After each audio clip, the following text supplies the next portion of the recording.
ये जी आकब जावेद हैं जो कि लाहौर कलंदर के कोच हैं। इन्होंने टीवी पर बैठकर हर बैट्समैन, कप्तान, बॉलर, पाकिस्तान क्रिकेट टीम के कीपर में कीड़े निकालने होते हैं।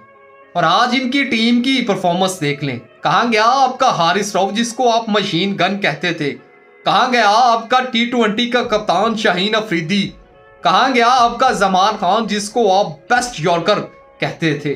पाकिस्तान सुपर लीग में सबसे पहले बाहर होने वाली टीम लाहौर कलंदर है क्योंकि उसके कोच आकिब जावेद हैं जिन्होंने पाकिस्तान क्रिकेट टीम के हर प्लेयर में कीड़े निकालने होते हैं। इवन के बाबर आजम पर भी बड़े कीड़े निकाले। इन्होंने ही कहा था कि बाबर आजम को अब डोमेस्टिक में भेजने की जरूरत है। और जनाब आकिब जावेद साहब, आज आप अपनी टीम का हाल देख लें।